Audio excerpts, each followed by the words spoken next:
નમસ્કાર, મુદ્દાની વાત જોવાની શરૂઆત આપ કરી ચૂક્યા છો। હું છું આપની સાથે વિકાસ મુકવાણા અને હું છું આપની સાથે જિજ્ઞાસા। મુદ્દાની વાતમાં આજે વાત કરીશું સમાજ વિશે, સોશિયલ એન્જિનિયરિંગ વિશે। હમણાં છેલ્લા ઘણા સમયથી અલગ અલગ સમાજ ચર્ચામાં એટલા માટે આવે છે કારણ કે એમની અલગ અલગ ડિમાન્ડ, એમના બંધારણ, સમાજમાં જે એક પ્રકારનું જે વલણ અપનાવવામાં આવી રહ્યું છે, સમાજ જે દિશા નક્કી કરે છે એમાં સુધારાની માંગ થઈ રહી છે। છેલ્લા ઘણા સમયથી આપણે જોયું કે ઠાકોર સમાજ એમણે પોતાનું અલગથી બંધારણ રચ્યું છે। એમના સમાજની અંદર જે બદીઓ છે એમણે પોતે સ્વીકાર કર્યો કે હા, એ દૂષણ છે, આપણે એને દૂર કરવું પડશે।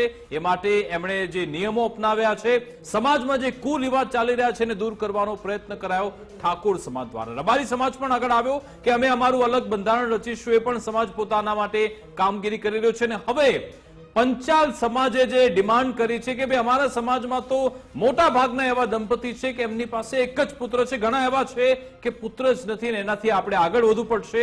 અને જ્યારે મહેસાણામાં એ સમાજની મીટિંગ મળે છે ત્યાંથી એવો આદેશ આપવામાં આવ્યો, સંદેશ આપવામાં આવ્યો કે જો બીજું સંતાન થાય છે તો પછી 25,000નું તમને ઇનામ આપવામાં આવશે, એ ચેક આપવામાં આવશે, એટલે કે પ્રોત્સાહિત કરવામાં આવશે પંચાલ સમાજ દંપતીઓ। એમનું કહેવું છે કે આપણો સમાજ છે એમાં સતત ઘટાડો થઈ રહ્યો છે, વસ્તી ઘટી રહી છે, અને એ જ તર્જ પર પાટીદાર સમાજના આગેવાનો પણ નિવેદન આપી રહ્યા છે। એટલે કે જે પંચાલ સમાજે જેવું સ્ટેટમેન્ટ આપ્યું, બીજા દિવસે હાર્દિક પટેલ, ભાજપ ધારાસભ્ય હાર્દિક પટેલે પણ મહેસાણામાં જે કાર્યક્રમમાં હતા ઉત્તર ગુજરાતમાં, ત્યાં એમણે એવું કહ્યું કે આપણા ગામડાઓમાં પાટીદાર સમાજની વસ્તી સતત ઘટી રહી છે કારણ કે તમામ શહેરમાં પહોંચી ગયા છે અથવા તો વિદેશમાં જતા રહે છે, એટલે આપણો સમાજ નાનો થઈ રહ્યો છે। પાટીદાર સમાજના લોકોની વસ્તી સતત ઘટી રહી છે અને એને પછી સમર્થન દિનેશભાઈ બામડિયા પણ આપી દીધું અને ગીતા પટેલ, વરુણ પટેલે તો કહી રહ્યા છે કે આ મુદ્દા તો અમારા ચિંતન શિબિરમાં પહેલાથી ચર્ચાઈ ચૂક્યા છે।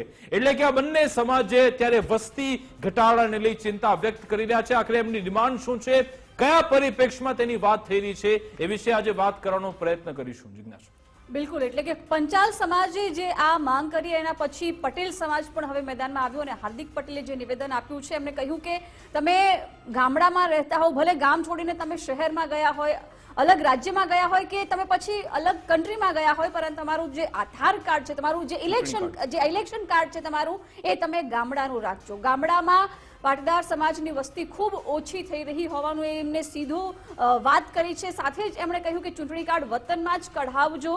જે પ્રકારે સતત વસ્તી ઘટી રહી તે પહેલા પંચાલ સમાજ ચિંતિત અને હવે પાટીદાર સમાજની વસ્તીને લઈને ધારાસભ્ય હાર્દિક પટેલે નિવેદન આપ્યું। એમણે કહ્યું કે અત્યારે કદાચ મારી આ વાત નહીં સમજાય, 10 વર્ષ પછી તમને આ સ્થિતિ સમજાશે। ચુમાર કડવા પાટીદાર પ્રગતિ મંડળના કાર્યક્રમમાં તેમણે હાજરી આપી હતી। ગામડાઓમાં અસ્તિત્વ ટકાવી રાખવા માટે થઈને હાર્દિકભાઈએ અપીલ કરી છે લોકોને અને હવે દિનેશ બામણિયા, ગીતાબેન પટેલ અને ખાસ તો વરુણ પટેલે પણ કહ્યું કે જ્યારે ચિંતન શિબિર મળી છે, હમણાં તો ઘણા લાંબા સમયથી એક બાદ એક બેઠકો પાટીદાર સમાજમાં થઈ છે, લગ્ન નોંધણીના કાયદામાં સુધારાને લઈને, માતા પિતાની સહીને લઈને, અને હવે આ મુદ્દો પણ આગળ આવ્યો છે કે ગામડાઓમાં જે પ્રકારે પાટીદાર સમાજની વસ્તી ઘટી રહી છે તે મામલે હવે ચિંતા કરવાની જરૂર છે। વિકાસ, બિલકુલ, હાર્દિક પટેલ કે જે આમ તો આ બધા વિષય પર બોલતા નથી પણ એમણે આ વખતે સૂચક નિવેદન આપ્યું છે અને હવે તેમના નિવેદનને સમર્થન પણ મળી રહ્યું છે। શું કહ્યું તો હાર્દિક પટેલે, પહેલા તે સાંભળ્યું।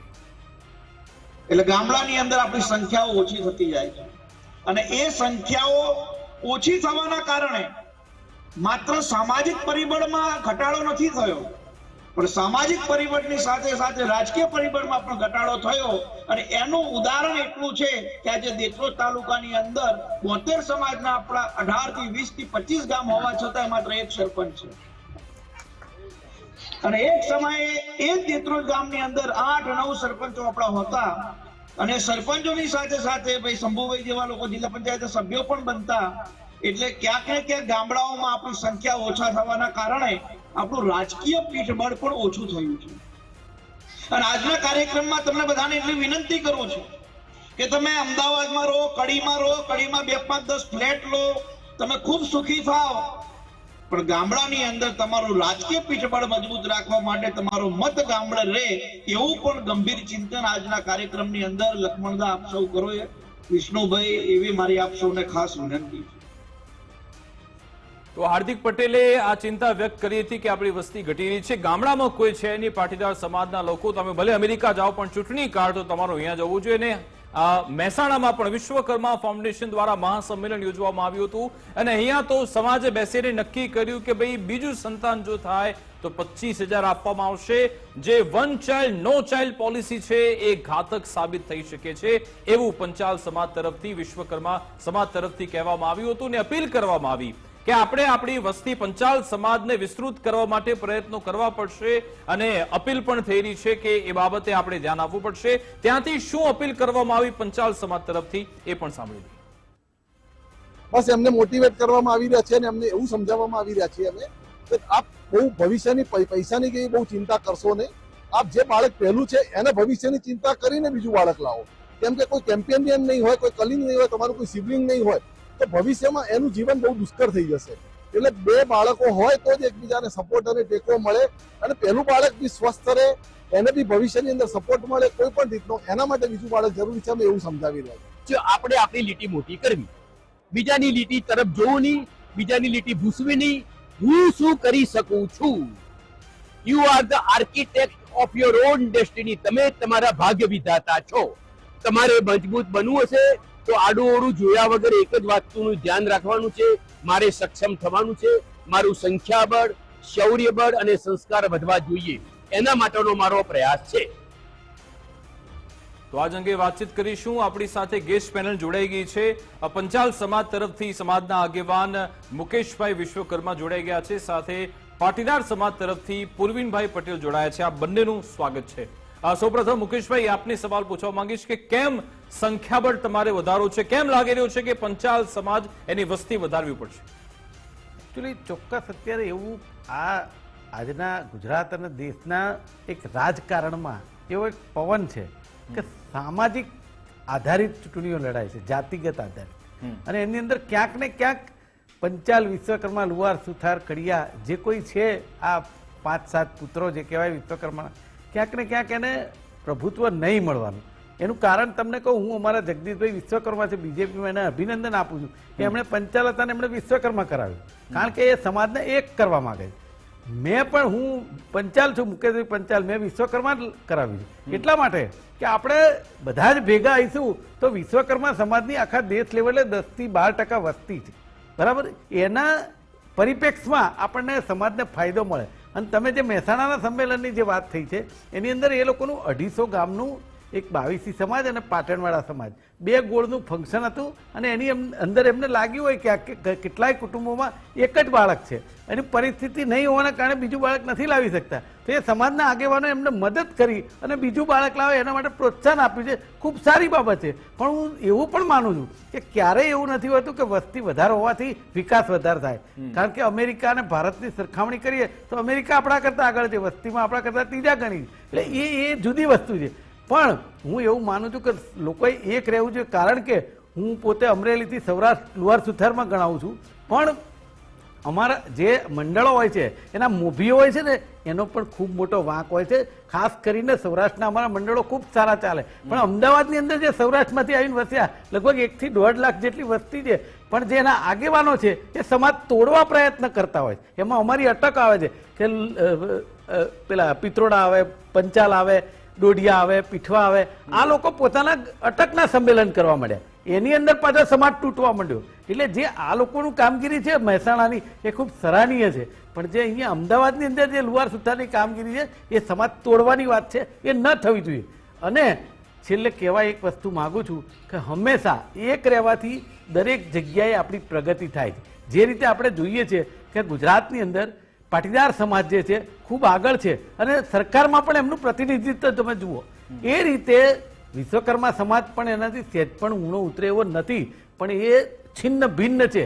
જે અમારા અમદાવાદની મેં વાત કરીને એવા આગેવાનોના કારણે એના હિસાબે અમારું ક્યાંય અવાજ ઉઠતો નથી. જે અવાજ ઉઠાવવા માટે એક થવું અને વિશ્વકર્મા થવું જરૂરી છે, જેથી કરીને ભવિષ્યમાં અમને, અમારા સમાજને, અમારા દીકરા દીકરીઓને જે સ્કિલ છે એ બહાર લાવવામાં ફાયદો થાય. કારણ કે Vishwakarma by born and engineer, એને ડિગ્રીની જરૂર નહીં, એના બ્લડમાં હોય કે એને શું કરવું, એ 100 થી પ્લેન બનાવી શકે એવી એની તાકાત છે. પણ મૂળ આવા આગેવાનો જે એમ્બિશિયસ, જેને મહત્વાકાંક્ષી કહેવાય કે પોતાનું શું કરવું, એવા લોકોના હિસાબે આ સમાજ પાછળ છે. બાકી વિશ્વકર્મા અને પંચાલ સમાજ તમે આગળ. તમારા સવાલમાં જે જવાબ આપ્યો કે વસ્તી વધારે હોય એટલે વિકાસ થાય એવું ના હોય, પણ તમે તો ભેગા થવાની, એક થવાની વાત કરો. અહીં તો વસ્તી ઓછી થઈ રહી છે. કયા પરિપ્રેક્ષમાં પણ તમે એવું કહેવા માંગો છો? એવી કેમ માંગ છે? મેં એ તમને કહી દીધું આગળ કે એ જે બે ગોળ જે સમાજ છે મહેસાણાના 250 ગામ પૂરતી એમની વાત છે, પાટણવાળા અને 22 સમાજ, બરાબર, એ અમારા ભાઈ જ છે. પણ એમને એ 250 ગામમાં એવું લાગ્યું છે કે કેટલાય પરિવારમાં એક જ બાળક છે અને એના હિસાબે જ દીકરા દીકરીઓની લેવડ દેવડ જે એક જ ગોળમાં થતી હોય, એમાં તકલીફ પડતી હોય, એના કારણે એવું કહ્યું અને એવું બહાર આવ્યું હોય કે ભાઈ બીજું બાળક કેમ નથી, તો કે ભાઈ એની આર્થિક પરિસ્થિતિના કારણે નથી, તો કે અમે આગેવાનો મદદ કરીશું, સમાજ મદદ કરશે, પણ તમે આ વાતને આગળ વધારો. 25,000 શું એ બાળકનું એનું પાલન પોષણ થઈ જશે? આપને લાગે છે કે 25,000 આપી દીધા છૂટી જાઓ? આનાથી તો એની બીજી સમસ્યા કેવી રીતે, એનું શિક્ષણ હોય કે આરોગ્ય, એ કેવી રીતે એનું સોલ્યુશન આવશે? 100% તમારી વાત સાચી છે. આપણે વાત કરતી વખતે ઘણા બધા પાસા જોવા જોઈએ, પણ હવે જયારે કોઈ આગેવાન સ્ટેજ ઉપરથી વાત કરે ને અને જયારે વધાઈ લેવામાં આવે પછી એને ક્યાંય દોરી તૂટતી નથી. હા, નહીં, તમે કીધું ને કે આ ફક્ત 250 ગામડા પૂરતું લાગે છે કે 250 ગામડા પૂરતું રહેશે, કારણ કે આ ગુજરાતભરમાં આની ચર્ચા થઈ છે અને આવી અપીલ થતી હોય, ઇમ્પેક્ટ આવતી હોય છે. સમાજના આગેવાનોની ત્યારે જવાબદારી બને કે જો કંઈક ખોટું થઈ રહ્યું છે તો આપણે એને રોકી પણ દઈએ. પણ એમાં એવું છે, અંદર આમાં લઈ લેવામાં હું તમને એક ઝીણો દાખલો આપી દઉં કે અમે 4 ભાઈ બહેન છીએ. હું જ્યાં પરણ્યો છું ત્યાં 8 ભાઈ બહેન છે. એટલે અમારા સૌરાષ્ટ્ર સમાજમાં અમને એવું ક્યાંય લાગ્યું જ નથી, અમદાવાદમાં પણ લાગ્યું નથી, પણ જેને લાગ્યું છે એ વાત કરે છે. મારી વાત એ છે. Okay okay. અત્યારે મુકેશભાઈને બીજા પણ કમિટમેન્ટ છે એટલે આપણે એમને ફ્રી કરીએ છીએ. આભાર મુકેશજી, અમારી સાથે જોડાવા બદલ, વાતચીત કરવા બદલ. આપણી સાથે પાટીદાર અગ્રણી પુરવીનભાઈ પટેલ પણ જોડાયેલા છે, એમની સાથે પણ સંવાદ કરીએ. પુરવીનભાઈ, હાર્દિક પટેલ, તમારી તો હમણાં છેલ્લે ગાંધીનગરમાં મુલાકાત પણ થઈ હતી, જ્યારે આ લગ્ન નોંધણીના બધા નિયમને લઈને ગાંધીનગર રજૂઆત કરવા માટે ગયા હતા. હાર્દિકભાઈ પટેલ કહી રહ્યા છે કે ભાઈ ગામડાઓમાં પાટીદાર સમાજની વસ્તી સતત ઘટી રહી છે અને પછી લોકોએ ભલે અમેરિકા જાઓ પણ ચૂંટણી કાર્ડ તો તમારું ગામડાનું હોવું જ જોઈએ. કેમ એવું કહેવું પડ્યું હાર્દિક પટેલને? કેમ પાટીદાર સમાજને એવું લાગે છે કે ભાઈ વસ્તી ઘટી ગઈ?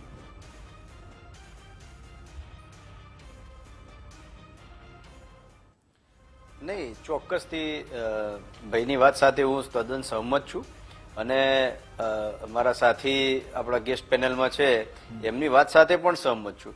દરેક સમાજના આગેવાનોની મુખ્ય ફરજ એ જ છે કે પોતાના સમાજની ચિંતા કરવી. ચાહે કોઈ સમાજની અંદર કુરિવાજો હોય, કોઈ દૂષણ હોય, કોઈ ક્ષતિ હોય, યુવાનો વિશેની વાત હોય. જેમ કે તમે જોઈ શકો છો 2019થી એસપીજી ગ્રુપ દ્વારા જે દીકરીઓ ભાગેડું લગ્ન પ્રથા છે, પ્રેમ લગ્ન સંબંધિત જે પ્રશ્નો આવતા હતા એ અમે ઉપાડ્યા છે. ગઈકાલે જ અમે નિકોલમાં એક સરસ મજાનો કાર્યક્રમ કર્યો. એટલે આ બધી વિષયો જે પણ છે, સામાજિક મુદ્દા, સામાજિક ચિંતન કહીએ આપણે, એ તમામ સમાજના આગેવાનોની નૈતિક ફરજ છે. એટલે ભાઈ હાર્દિકભાઈએ જે પ્રશ્ન ઉઠાવ્યો એમાં વિશેષ વાત એ છે કે હમણાં અમે પોતે પણ મનોમંથન અને અધ્યયન કર્યું હતું કે છેલ્લી જે ચૂંટણી થઈ ગ્રામ પંચાયતની એની આસપાસ, એટલે પહેલા પાટીદાર સમાજનું દરેક ગામની અંદર તમે જો કે ગામમાં પહેલા તમને કદાચ ખ્યાલ હોય કે પટલી શબ્દ જ એના ઉપરથી આવ્યો. એટલે એવું નતું કે પટેલ સમાજનો કોઈ સરપંચ હોય તો એને પટેલ કહેતા. પટેલ એક ઉપમા હતી, એ અટક નથી, એક ઓળખ હતી. ગામમાં જે પટલી કરતો હોય, કોઈ પણ સમાજનો વ્યક્તિ હોય જે આખા ગામનું ધ્યાન રાખતો હોય, ગામના પ્રશ્નો હોય તો એને પટેલ કહેતા. એટલે આ આખી વસ્તુ એ છે કે આજે ધીરે ધીરે સમયાંતરે આધુનિકરણ એ થયું અને ભારત દેશની તો ઓળખ છે. એવું કહેવાય છે કે ભારત દેશ ગામડામાં વસે છે. હવે સમજો કે દેશ જે ગામડામાં વસતો હોય ને ગામડા જ ખાલી થઈ જશે. અત્યારે જે આધુનિકરણ અને જે પશ્ચિમી સંસ્કૃતિનું અનુકરણ વધતા કોઈ પણ સમાજ હોય, માત્ર પાટીદાર સમાજ નહીં, અત્યારે વર્તમાન પરિસ્થિતિની અંદર કોઈ પણ સમાજ પ્રગતિ તરફ દોડે છે ને પ્રગતિ તરફ દોડવું એ બધાની સામાજિક નૈતિક ફરજ છે. પણ એની સાથે સાથે એવું થયું છે ગામડા ખાલી થતા થયા છે ને શહેરમાં વસતા ગયા. શહેરવાળા લોકો વિદેશમાં જતા ગયા. એટલે આવનારા દિવસોની અંદર ગામડા ખાલી થતા જશે. બીજી વાત જે હાર્દિકભાઈએ કરી એ સામાજિક, અમારા સમાજની વાત કરી કે દેત્રોજ ગામની અંદર મેં એમનું નિવેદન સાંભળ્યું કે પહેલા 25 ગામમાંથી 8 પટેલ હતા કે 10 પટેલ સરપંચ હતા, અત્યારે એક જ છે. તો તમે જોઈ શકો છો કે રાજકીય એટલે રાષ્ટ્ર નિર્માણની વાત અને રાજ્યના વિકાસની વાત એ જ થાય કે પહેલું પગથિયું રાજકારણનું છે ગામના સરપંચ બનવું. સરપંચ પછી તાલુકામાં જાય, તાલુકાથી જિલ્લા પંચાયત લડે, ધારાસભ્ય બને, સાંસદ બને અને દેશની આગળ સર્વોચ્ચ જે પદ છે ઉપર જઈ શકે. એટલે તમારે જયારે સારા સમાજનું નિર્માણ કરવું છે, ગુજરાતની જનતાનું ભલું કરવું છે, તો ક્યાંક સારા લોકોને આગળ આવવું પડશે. અને તમે કોઈ સારું કૌશલ્યવાન, કોઈ રાજનીતિકમાં સારો વ્યક્તિ હોય તો સમાજનું ભલું કરે છે એવો વ્યક્તિ બહાર જતો રહે તો ઘણા બધી પરિપ્રેક્ષમાં આપણે જોઈ શકીએ ના થાય. પણ અહીંયા અમારી સમાજની ચિંતા એ છે, અને હમણાં થોડા સમય પહેલા પણ અમે કીધું હતું કે અત્યારે હાલ જે અનામત જે વ્યવસ્થા છે, જે રાજકીય વ્યવસ્થા છે, એમાં પણ ક્યાંક ને ક્યાંક ક્ષતિ છે. એ જોતા સમાજનું યોગ્ય પ્રતિનિધિત્વ બળ અમારી દ્રષ્ટિએ એવું લાગે છે કે જળવાશે નહીં. તો એના વિષય ઉપર પણ અમે અમારી 28/6/2025 રોજ જે ચિંતન શિબિર થઈ હતી, એ ચિંતન શિબિરની અંદર આપણે મુદ્દો લીધો હતો. એટલે આ બધા મુદ્દાઓ લઈને અમે અમારી સામાજિક લડત હોય, રાજકીય લડત હોય કે અમારા કોઈ પ્રતિનિધિત્વ બાબતની હોય, તો સામાજિક તરીકે દરેક સમાજના લોકોનો અધિકાર છે, લડતા હોય છે અને અમે લડીએ છીએ. બિલકુલ. આપણી સાથે દિનેશભાઈ બામણિયા પણ જોડાઈ ગયા છે. એમણે પણ હાર્દિક પટેલના આ નિવેદનને સમર્થન આપ્યું છે. દિનેશભાઈ, ગુજરાત ફર્સ્ટમાં આપનું સ્વાગત છે. તમારું નિવેદન મેં સાંભળ્યું, તમે કહ્યું કે અનામત નીતિના લીધે તાલુકા, જિલ્લા પંચાયત તમામ જગ્યાએ સદસ્યમાં ખોટ આવી છે. એટલે એ સમજવું છે કે તમે શું કહેવા માંગો છો આખરે? તો ગુજરાતની અંદર ઓબીસી કમિશનના, ઝવેરી કમિશનના રિપોર્ટના આધારે 27% રિઝર્વેશન દાખલ કરવામાં આવ્યું છે. પાટીદાર પ્રભાવિત વિસ્તારો હોય, પાટીદાર પ્રભાવિત ગામો હોય, મતદાર યાદીમાં સૌથી વધારે પાટીદાર પરિવારો હોય, એ ગામોને પણ રિઝર્વેશન કોટામાં મૂકી દેવામાં આવ્યા છે. એટલે જેને લઈને પાટીદાર સમાજની સરપંચોની સ્થિતિ હોય, તાલુકા પંચાયત, જિલ્લા પંચાયતની સ્થિતિ હોય, એ તમામ અત્યારે ડાઉન થઈ રહી છે. સુપ્રીમ કોર્ટે પણ કીધું છે કે જ્યાં જેમની વસ્તી હોય ત્યાં રિઝર્વેશન આપવાનું હોય. એના બદલે રાજ્ય સરકારે પણ આ બાબતમાં બેદરકાર થઈ અને ખૂબ જ સુપ્રીમ કોર્ટની વિરુદ્ધમાં આ પદ્ધતિ ગોઠવેલી છે. હાર્દિક પટેલનું જે કહેવાનું છે એ ગ્રામ્ય વિસ્તારનું સ્થળાંતર શહેરો તરફ થઈ રહ્યું છે, જેને લઈને પાટીદાર સમાજની વસ્તી ગામડામાં ઘટી રહી છે. આજે 25 સરપંચોમાંથી એક જ સરપંચ પાટીદાર હોવું એ ખૂબ જ અમારા માટે બી દુઃખદ બાબત છે. તો એનું કારણ આપને શું લાગે છે? ફક્ત ને ફક્ત અનામત છે કે પછી બીજા કોઈ કારણ પણ છે? લોકો કેમ કે ગ્રામ્ય સ્તરે એટલો બધો વિકાસ થઈ શકતો નહીં, એટલા માટે શહેરમાં આવે છે, અથવા તો પછી દેશ બહાર જતા રહે છે, એ પણ કારણ છે? સામાજિક સ્થિતિ મુખ્ય ભૂમિકા છે અને રાજકીય સ્થિતિ બીજા નંબરે છે. અનામતનો પ્રશ્ન મુખ્ય અંશે હવે ચાલુ થયો છે, પરંતુ સામાજિક રીતે અમારું પલાયન, અમારું સ્થળાંતર જે સિટી તરફ થયું છે તેને લઈને સામૂહિક ગામડાઓ ખાલી થયા છે, જેને લઈને આ સ્થિતિ ઉભી થઈ છે. ઓકે, આભાર દિનેશજી, અમારી સાથે જોડાવા બદલ, વાતચીત કરવા બદલ. આપણી સાથે પંચાલ સમાજના આગેવાન કે જેમણે મહેસાણાથી જે નિર્ણય લીધો હતો કે ભાઈ તમે બીજું સંતાન કરો, 25,000નો ચેક આપવામાં આવશે. આપણી સાથે વિરેન્દ્ર પંચાલ જોડાઈ ગયા છે, એમની સાથે વાત કરીએ. વિરેન્દ્રજી, આપનું ગુજરાત ફર્સ્ટમાં સ્વાગત છે. વિરેન્દ્રજી, કેમ તમારે આવો નિર્ણય લેવો પડ્યો કે ભાઈ 25,000 આપીશું, બીજું સંતાન કરો? શું સ્થિતિ છે અત્યારે પંચાલ સમાજની? કયા પ્રશ્નો છે, કઈ સમસ્યા? આમાં ભાઈ એવું છે કે છેલ્લા 2 વર્ષથી અમે કેટલાક મિત્રોએ નક્કી કર્યું કે ડે બાય ડે અમારે ત્યાં કોઈ પણ ફંક્શન હોય, સોશિયલ ફંક્શન, તો એમાં સિનિયર સિટીઝનો દેખાય, બાળકો કે યંગસ્ટરોનું પ્રમાણ ઘટતું ગયું. એટલે અમે લોકોએ સર્વે કર્યો. લગભગ સર્વે કર્યો તો એવું લાગ્યું અમને કે 50% લોકો એવા છે જે એક બાળક લઈને પછી બનશે. હવે આ જો આવું ને આવું ચાલશે તો આખી વસ્તી જ ઘટી જશે સાહેબ. તમારી પાસે રૂપિયા હશે, પૈસા હશે, મોટર, બંગલા, ગાડી, પણ તમારી પબ્લિક જ નહીં હોય તો એનું શું કરવાનું? એટલે આ એક ગંભીર પ્રશ્ન છે. અત્યારે હજુ પણ સમય સારો છે. જો હજુ ચેતી જઈએ તો આના માટે ઘણું બધું થઈ શકે. અને હું માનું છું ક્યારેક કોઈ કામ મોડું હોતું નથી, બસ એને એપ્લિકેશન કરવાની જરૂર છે. અને એક ખૂબ આનંદની વાત છે કે અમારું જે મહેસાણામાં જે સંમેલન થયું એમાં લોકોએ, જ્ઞાતિજનોએ, સમાજના લોકોએ ખૂબ સહકાર આપ્યો અને એ લોકોએ અમારા નિર્ણયને ખૂબ સુંદર રીતે બતાવ્યો. એટલે સંખ્યા વધશે એવી આશા રાખીએ.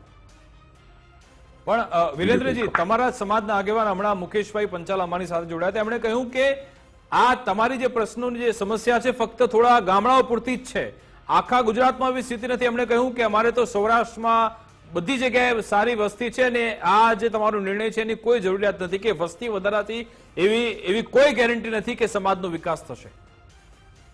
નહીં. એમનો મત હોઈ શકે, પરંતુ અમે લોકોએ ગ્રાઉન્ડ રિયાલિટીની વાત કરું તો અમારા સંસ્થાના પ્રમુખ શ્રી સંજયભાઈ પંચાલ તો છેલ્લા 3 વર્ષથી આની પાછળ પડેલા છે. અને સાહેબ, આ ગ્રાઉન્ડ રિયાલિટી છે. ગામડાઓમાંથી લોકોનું માઇગ્રેશન થાય છે. ઇટ્સ ઓકે, ચલો ભાઈ, વિકાસ માટે લોકો ગામડામાંથી માઇગ્રેટ કરીને સિટીમાં આવે. સિટીમાં આવ્યા પછી એ લોકોની મેન્ટાલિટી યુવાનોની કેરિયર પાછળ અને યુવતીઓની કેરિયર અને ગ્લેમર પાછળ એટલું બધું ધ્યાન આપે છે કે આપણી દેવતુલ્ય ભારતીય સંસ્કૃતિની અંદર જે સંયુક્ત કુટુંબ પ્રથા હતી એ ધીરે ધીરે લુપ્ત થવા માંડી. લોકોને ઇન્ડિવિજ્યુઅલ રહેવું છે અને આ એક સારી નિશાની નથી. પરંતુ જો પ્રયત્ન કરીએ, લોકોમાં અવેરનેસ લાવીએ, તો હું માનું છું કે અત્યારે જે સમસ્યા છે એક જ બાળકની, એ ધીરે ધીરે 2 બાળક થતા તમારું પરિવાર કુટુંબ હર્યું ભર્યું લાગે છે. નહીં તો આપણી ભારતની કલ્ચરમાં તો કાકા, મામા, માસી, ફુવા, ફોઈ કેટલી બધી ટર્મિનોલોજી. જ્યારે યુરોપમાં, પશ્ચિમમાં ખાલી અંકલ ને આંટી, બસ ત્યાં પૂરું થઈ જાય. અને સાહેબ, જમીન સાથે તો જોડાયેલા રહેવું જ જોઈએ. એમ કહેવાય છે, loss of culture is loss of identity. એમને એટલે તમારો ટાર્ગેટ શું છે? શું તમારે પોલિટિકલી એકદમ મજબૂત થવું છે એટલા માટે, કે પછી દીકરા દીકરીની લેવડ દેવડમાં એમાં સમસ્યા આવેલી છે, સામાજિક પ્રશ્નો છે? ટાર્ગેટ શું છે પંચાલ સમાજ? અમારું ટાર્ગેટ એક જ છે કે ભગવાન વિશ્વકર્માના વંશજો પંચાલ સમાજની અંદર સંખ્યાબળ વ્યવસ્થિત હોવું જોઈએ. એવું નથી કે અમારે બહુ સંખ્યા વધારી દેવી છે અને પોલિટિકલ અમારું ડોમિનેશન કરવું છે, ક્યારેય નહીં. મિત્રો, બહુ સુંદર વ્યવસ્થા છે, રાજ વ્યવસ્થા, અને બધા જ સમાજોમાં સમરસતા છે. બસ અમારો સમાજ જે તૂટતો જાય છે અને બચાવવાનો નમ્ર પ્રયાસ. પણ તમને લાગતું નથી કે ખોટો મેસેજ, અથવા તો તમે માની લો બીજું દંપતી છે, બીજું સંતાન કરે છે, 25,000 આપી દેવાથી શું એ સંતાનનું આખું જીવન ભરણ પોષણ થઈ જશે? એના શિક્ષણની વ્યવસ્થા, આરોગ્યની વ્યવસ્થા, એ જે તે વ્યક્તિ દંપતી પર, એના પર પણ બીજો ભાર પડશે? 25,000માં થોડી બધું પતી જશે. અત્યારે મોંઘવારી ક્યાં પહોંચી છે આપને પણ ખબર છે. સાહેબ જુઓ, એક સમય હતો કે પરિવારમાં એક જ વ્યક્તિ કમાતો અને 5 જણ 6 જણનું સુંદર રીતે ભરણ પોષણ થતું. જ્યારે આજે પરિવારમાં બધા જ કમાય છે છતાં પણ પ્રોબ્લેમ છે. એ તમારી મેન્ટાલિટીનો સવાલ. 25,000 એ તો એક પ્રોત્સાહન ઇનામ છે. એનાથી એને એક એન્કરેજમેન્ટ મળે કે ભાઈ સમાજે મારું આટલું બહુમાન કર્યું, મને એ યુગલને મંચ પર બોલાયા, એટલે એને પોતાને પણ એક કોન્ફિડન્સ આવે, સેલ્ફ રિસ્પેક્ટ ફીલ થાય. અમારો આ જ પ્રયાસ છે. અને બસ આ રીતે લોકોને અમે મોટિવેટ કરીએ છીએ કે ભાઈ તમે બીજું બાળક લાવો, એમાં ખોટું શું. બિલકુલ. પુરવીનભાઈ, આપનું શું કહ્યું છે? કારણ કે આરપી પટેલ પણ આ સમાજે જે માંગ કરી છે, પંચાલ સમાજ, એના સમર્થનમાં આવે, કહ્યું કે આ ખૂબ જ સરાહનીય નિર્ણય છે. આપનું આ બાબતે શું કહેવું છે કે જે નિર્ણય લેવાઈ રહ્યો છે કે બીજું દંપતી લાવો તો 25,000 છે, કે એમને સન્માનિત કરવામાં આવે, એમ લોકોને પ્રોત્સાહિત કરવામાં આવે કે ભાઈ સમાજની વસ્તી વધે? શું આપને એમાં કઈ ખોટું લાગી રહ્યું છે?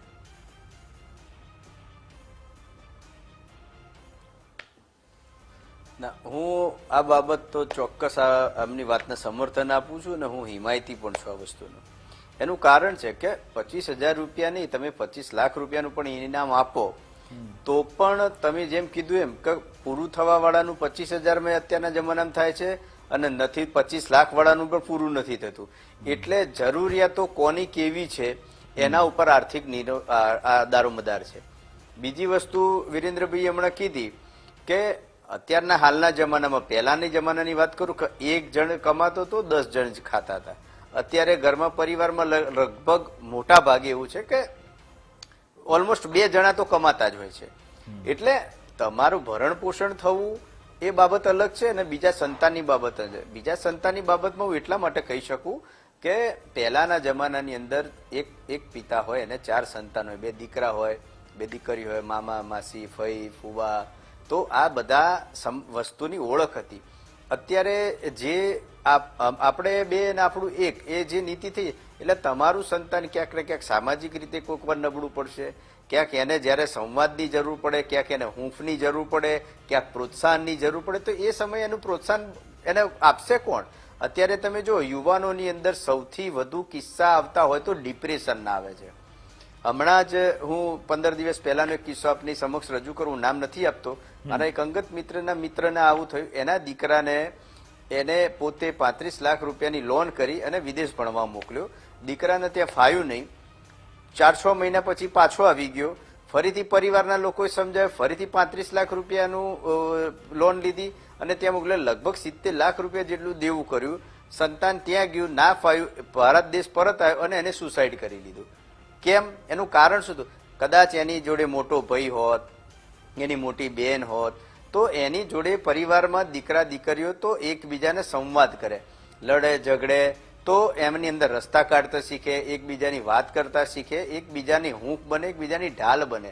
જ્યારે અત્યારે પરિવારમાં માતા પિતા કમાવા મતલબ પોતાના દીકરાઓના ઘડતર માટે એ તનતોડ મહેનત કરતા હોય છે, દીકરાઓ ઘરે એકલા હોય છે, એટલે સંવાદ કોની સાથે કરે? એક આ પ્રશ્ન બહુ મોટો બન્યો છે. એટલે જે અને બીજું એનાથી પણ વિશેષ વાત કરી કે કદાચ કુદરતી ના કરે નારાયણને કંઈ થઈ જાય છે. આપણે ઘણા બધા કિસ્સા જોયા, કોરોનાની અંદર પણ જોયું છે.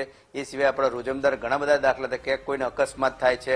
અત્યારે નાની ઉંમરે યુવાનોના હૃદયરોગના હુમલા, એટેક આવે છે અને લોકો અકાળે અવસાન પામે છે. તો એવા સમય દરમિયાન માતા પિતા જયારે પાકતી ઉંમરે સંતાનની જયારે માતા પિતાને જરૂર હોય, એવા સમયે એમની સાથે સંતાન ના હોય, તો કદાચ 2 સંતાન હોય તો માતા પિતાનો સહારો પણ બની શકે.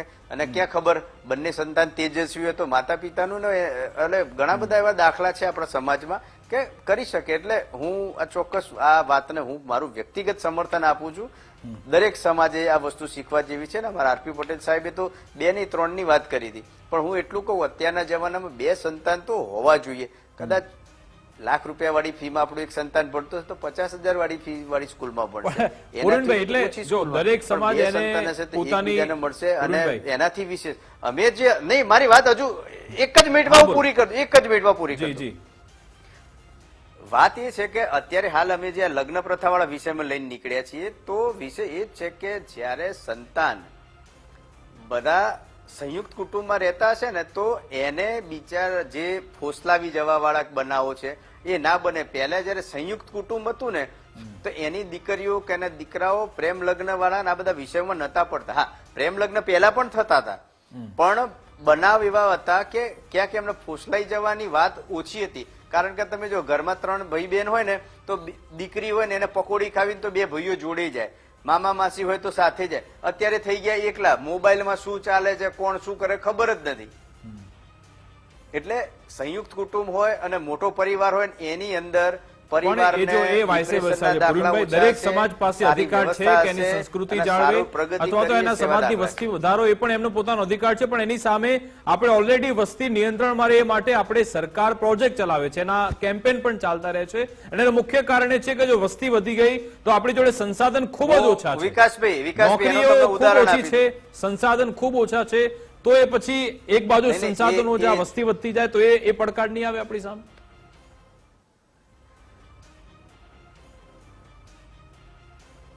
150 કરોડની આબાદી છે ભારત દેશની અંદર. સંસાધનોની ઉપકરણોની વાત કરો છો, ભારત દેશની જોડે ઘણા બધા એવા પરિવારો, ઘણા બધા એવા લોકો છે જે ઉપકરણો અને સંસાધન વગરના છે.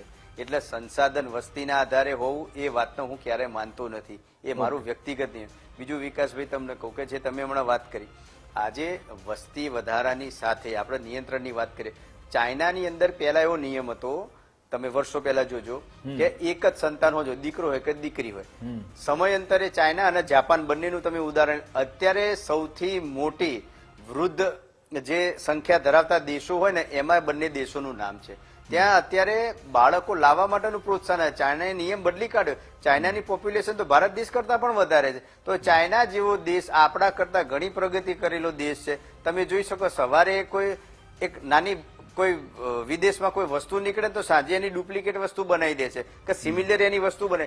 આટલી ટેકનોલોજી વાળો દેશ છે. હમણાં તેને એ લોકોએ રોબોટ બનાવે કે જે સંવેદના વ્યક્ત ફીલ કરી શકે એવા રોબોટનું એમને સર્જન કર્યું. તો આવો દેશ જો પોતાની વસ્તી વધારા ઉપર અત્યારે હાલ આવતો હોય તો ભારત દેશ તો યંગ ઇન્ડિયા આપણે કહીએ છીએ. દેશની ચાઇના સાથે સરખામણી કરવી એટલે યોગ્ય નથી. એની ઇકોનોમી, એની 40% વસ્તી 40 વર્ષની અંદર વાળી છે.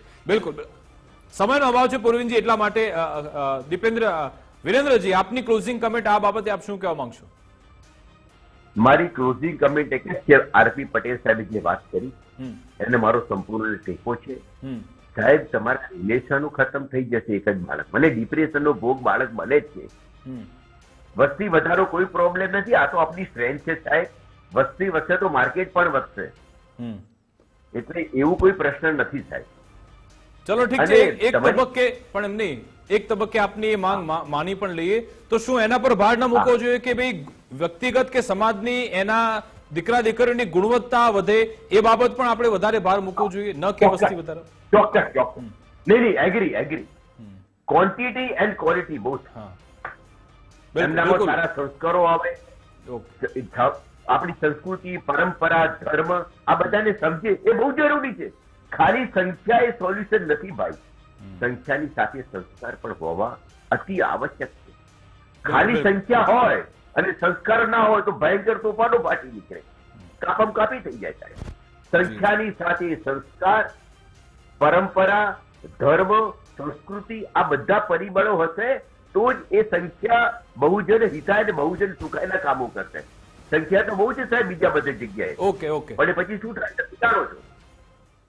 જી જી જી. એટલે આપણે ક્વોલિટી વાળા માણસો જોઈએ, આપણી કમ્યુનિટીમાં ભારતીય સંસ્કૃતિની ધરોહરને જીવંત રાખે એવા બાળકો આપણે પેદા કરીએ, બસ એ જ અમારી ભાવના છે. બિલકુલ, આભાર વિરેન્દ્રજી, આભાર પૂર્વિનજી, અમારી સાથે જોડાવા બદલ, સમય ફાળવવા બદલ. સમયનો અભાવ છે એટલે આપણે આ ચર્ચા પર પૂર્ણ વિરામ મૂકીએ છીએ. તો આ બંને સમાજ તરફથી એક આ પ્રમાણેની ડિમાન્ડ કરવામાં આવી રહી છે, સમાજને જ અપીલ થઈ રહી છે, પણ એની સાથે બીજા ઘણા બધા પરિબળ છે એને પણ ધ્યાનમાં રાખવા જરૂરી છે. સંસાધન હોય કે પછી વ્યક્તિગત ગુણવત્તા હોય, સમાજની મજબૂતાઈ હોય, હવે દરેકનો વ્યક્તિગત વિષય છે, પણ આવી ચર્ચા સમાજમાં થઈ રહી છે એટલા માટે જ એના પર આપણે એના પર વિશ્લેષણ કરવું ખૂબ જરૂરી છે. હવે આ તમારા પર નિર્ભર છે કે આ બાબતે તમારે શું નિર્ણય લેવો છે, તમારે આગળ કેવી રીતે વધવું છે. અમારી વિશેષ રજૂઆત અંતર્ગત બસ આટલું જ. આપ જોતા રહો ગુજરાત ફર્સ્ટ ન્યૂઝ. નમસ્કાર.